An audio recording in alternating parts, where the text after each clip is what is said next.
Imagine this is a road. This is a bus. There are two bus stops on the bus route. This is a person waiting for the bus. What we're trying to solve here is how long would the bus take to go from here to the person waiting?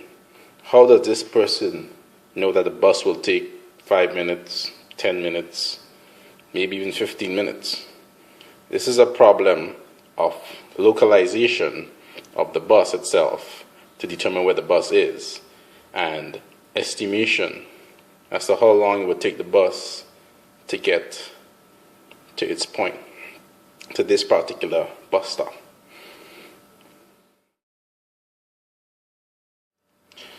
Now, imagine these red dots are known GPS points on the route.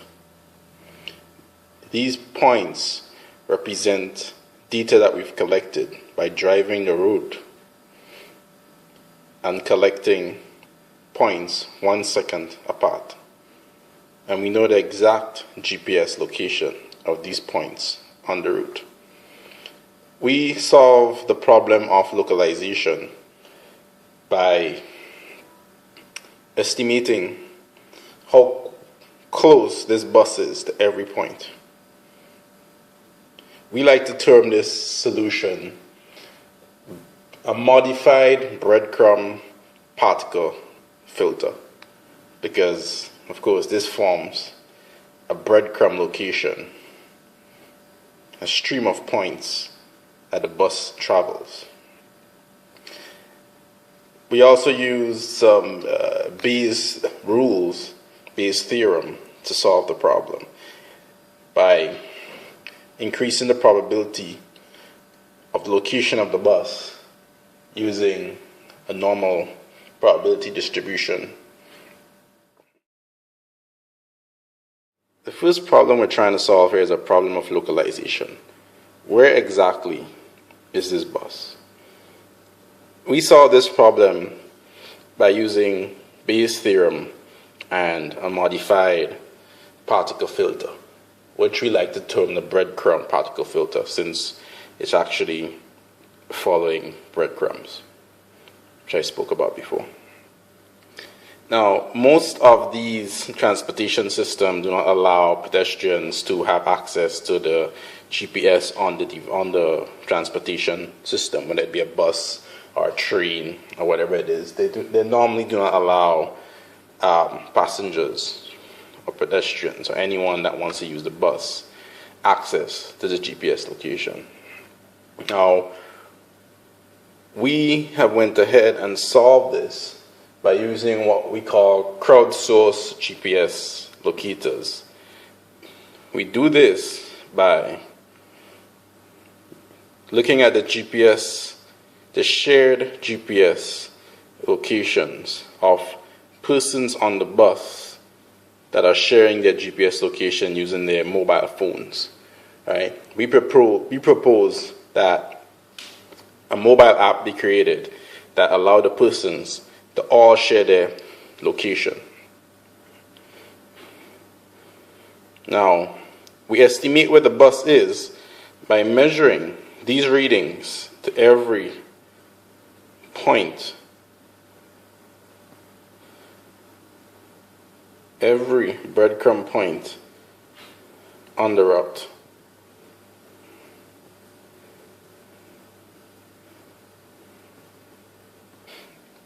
Now, to begin with, you start with a uniform distribution, which is 1 over the amount of points, and in our case here, in our sample here, we have 20 points on this sample.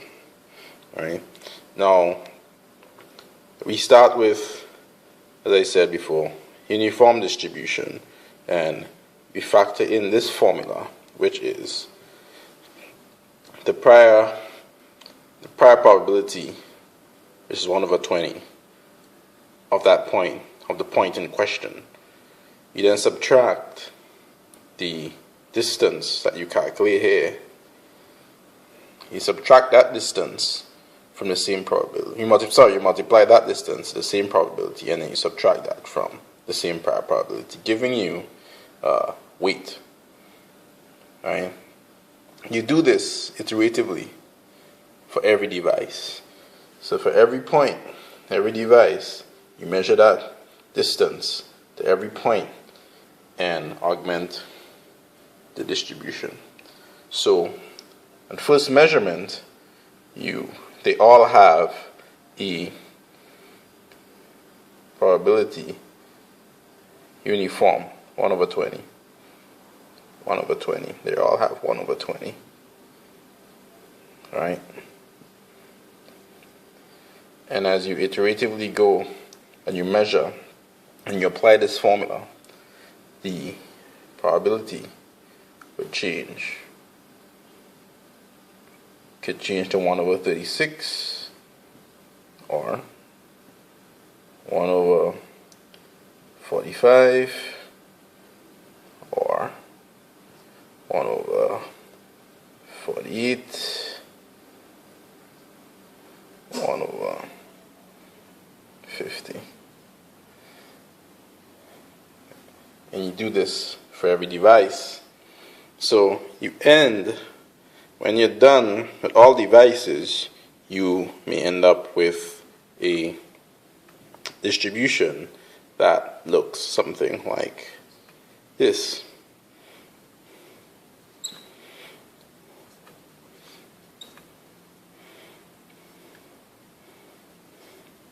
From this distribution, the final distribution of weights, you can determine that the GPS point at this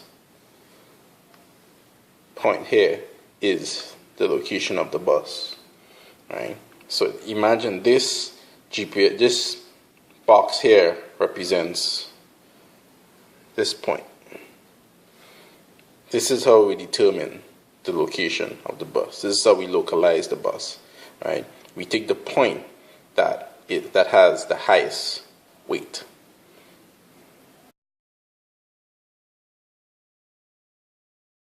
Now, how do you solve the problem of estimation? Meaning, you need to know how long this bus will take to get this passenger. Well, at least this passenger needs to know that so he can prepare to get on the bus. How do you solve this problem?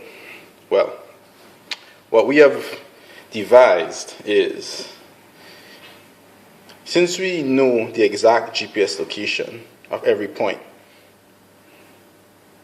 in the route, on the route, what we do is we use Pythagoras' theorem to calculate the distance between every point. All right?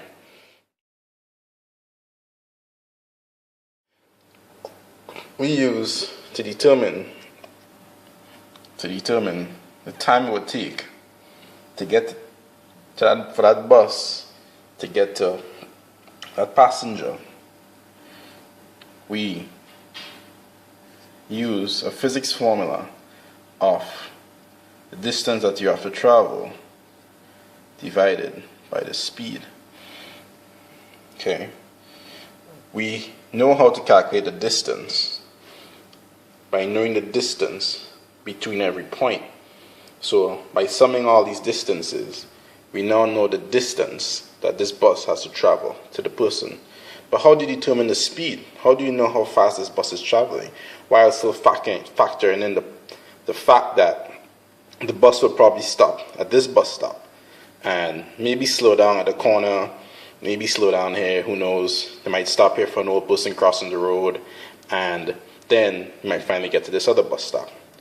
What we do to determine this speed is, when we're reading the GPS locations of every phone on the bus, well, at least the phones of the persons that are sharing the location, we store the location, longitude, latitude, now, and the time.